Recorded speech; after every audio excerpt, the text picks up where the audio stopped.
नमस्कार मित्रांनो, मी गणेश वानकर इग्नाइट अकॅडमीच्या या प्लॅटफॉर्मवर मी तुम्हा सर्वांचे स्वागत करतो।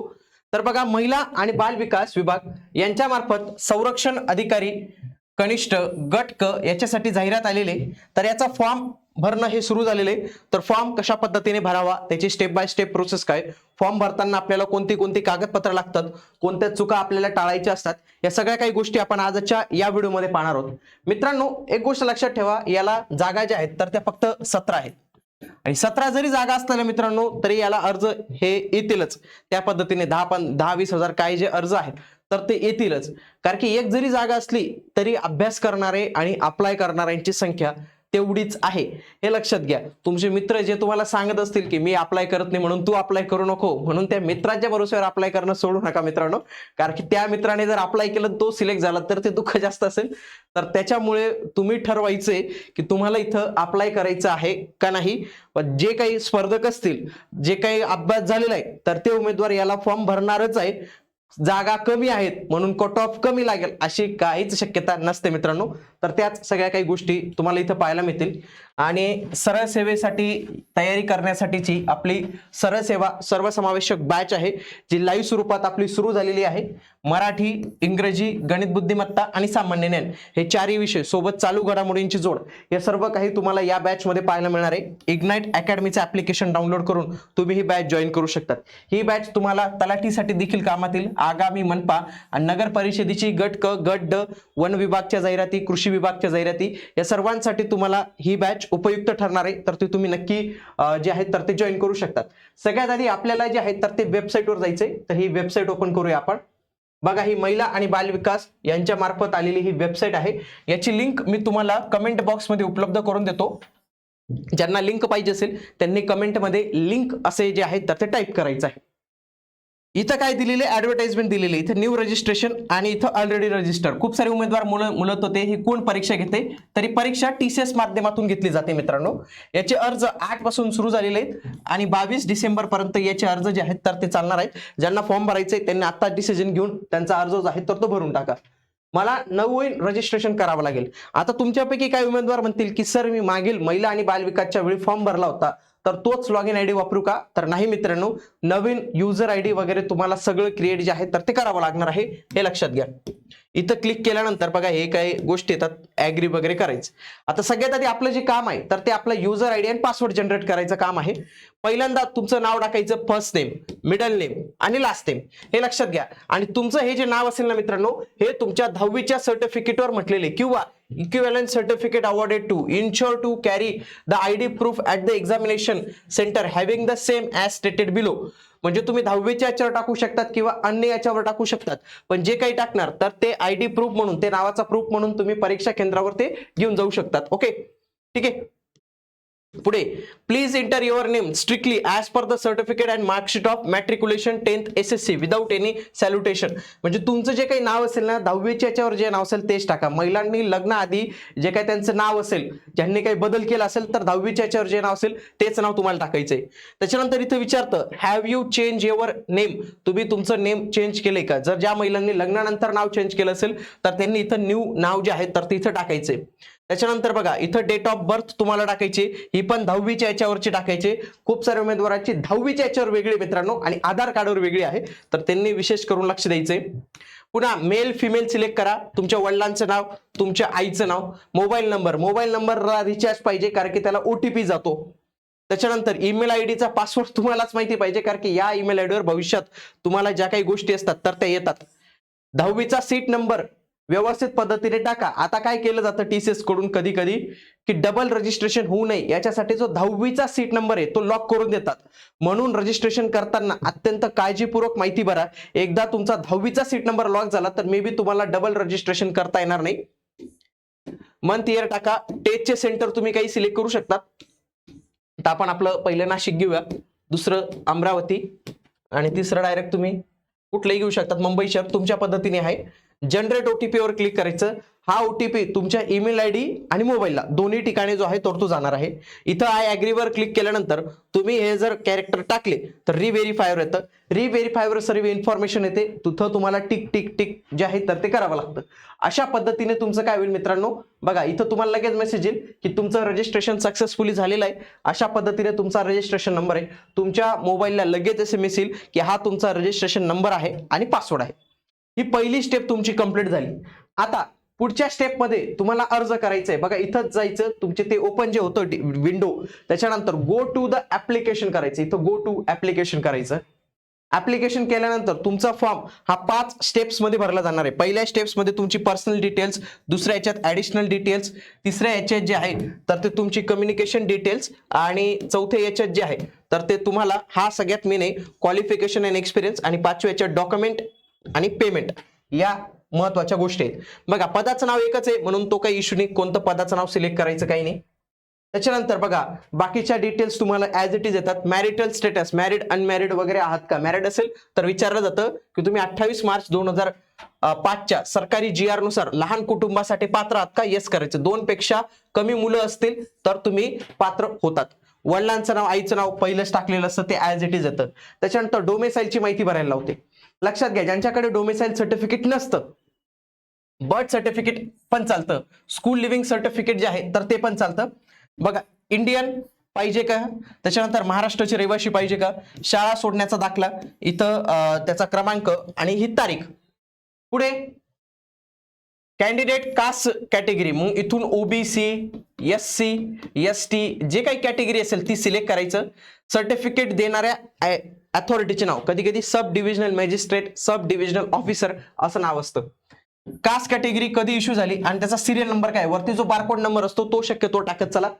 ज्या कॅटेगरीजला नॉन क्रिमिलियर लागतं, जसं की OBC कॅटेगरीला लागतं, त्याच्यानंतर NT कॅटेगरीला लागतं, VJ कॅटेगरीला लागतं, SBC, SCBC या कॅटेगरींना मित्रांनो काय लागतं, नॉन क्रिमिलियर सर्टिफिकेट लागतं. क्रिमिनल नसतं बरं का, ते खूप मुलं क्रिमिनल म्हणतात, ते क्रिमिनल नाहीये, क्रिमिलियर असते. ते दुधावरची साय, त्याला आपण काय म्हणतो, क्रिमिलियर म्हणतो. म्हणजे जे लोक असे एवढे दुधावरच्या साई सारखे एकदम धनाढ्य असतात, जास्त पैसेवाले असतात, तर ते येत नाही. आणि ज्यांच्याकडे नसतात त्यांना म्हणतात नॉन क्रिमिलियर. ते क्रिमिलियर नसतं, ते दुधाच्या खाली राहिलेले ते पाणी पाणी सारखे लोक असतात की जे गरीब असतात असं म्हटलेलं आहे. तर तीच कन्सेप्ट इथं वापरली, नॉन क्रिमिलियर, म्हणून ते क्रिमिनल नाहीये.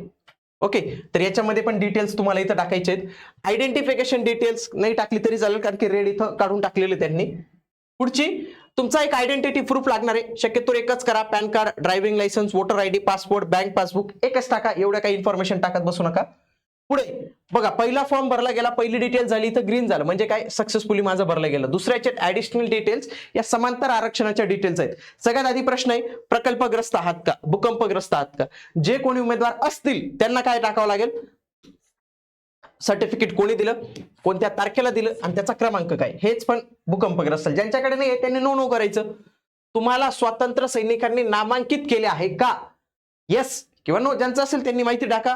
त्याच्यानंतर पदवीधर अंशकालीन आहात का. दिव्यांग उमेदवारांनी ही माहिती व्यवस्थित पद्धतीने जी आहे तर ती भरायची आहे. त्याच्यानंतर एक्स सर्व्हिसमॅन, जे कोणी उमेदवार असतील, गटकचं पद आहे, एक्स सर्व्हिसमॅनला काही ठिकाणी आहे वॅकन्सी, तर ते माहिती तिथं त्यांनी इथं व्यवस्थित भरायची.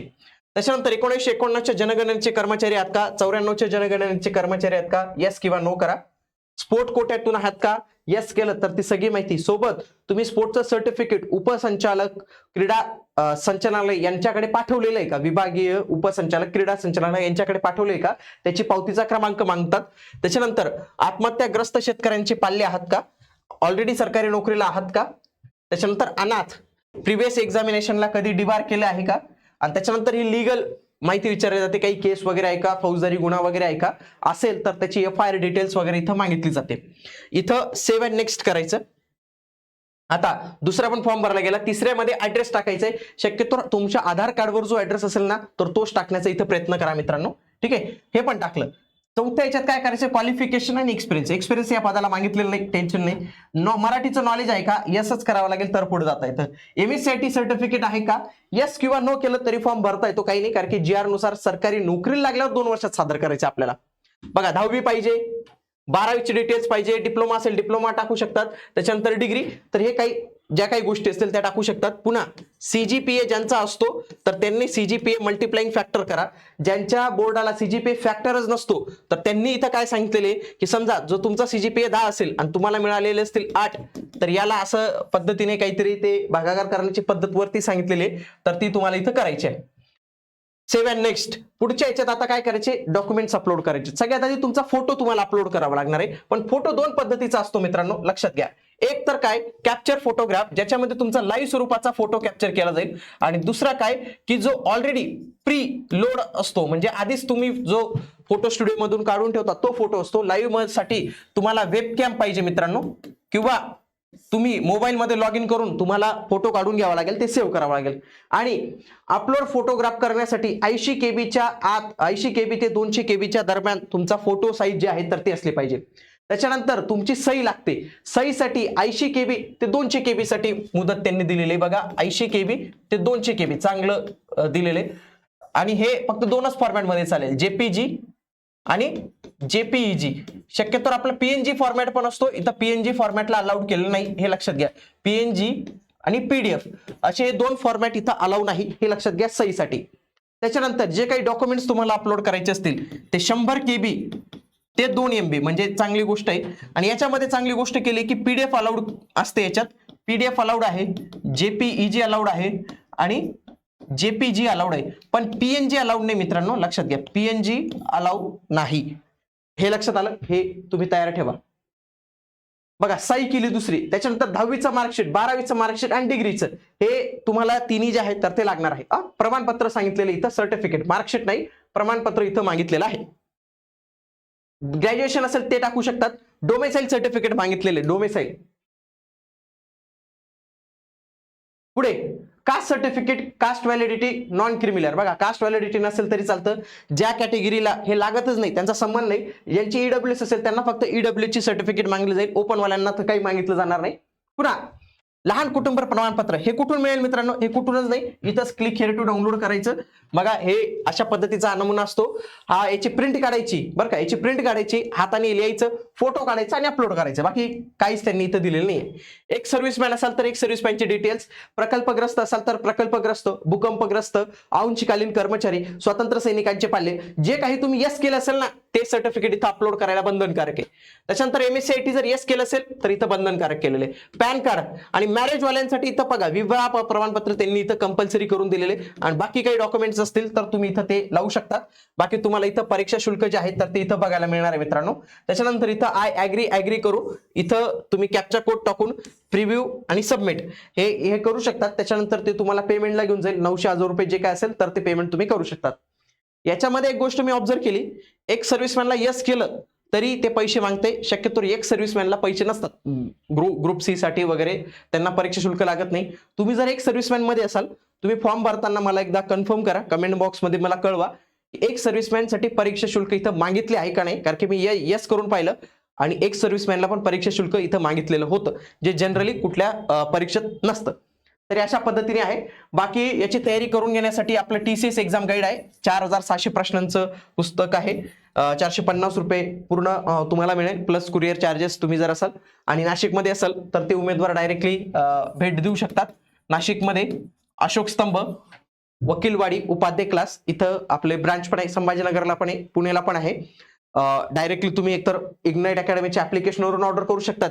आणि ज्यांना बाय हँड पाहिजे असेल तर ते आपल्या नाशिक इथल्या सेंटरला येऊन डायरेक्ट हे बाय हँड पुस्तक जे आहे तर ते घेऊ शकतात. सोबत 2026 मध्ये तुम्हाला माहिती आहे आता परीक्षा MPSC कडे जायला सुरुवात झालेली आहे.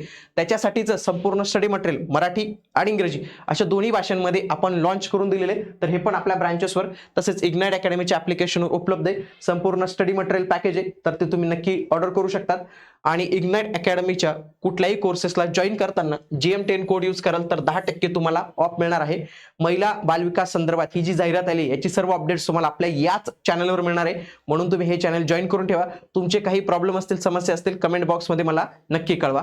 भेटूया पुढील व्हिडिओमध्ये. तोपर्यंत जय हिंद, जय महाराष्ट्र, धन्यवाद.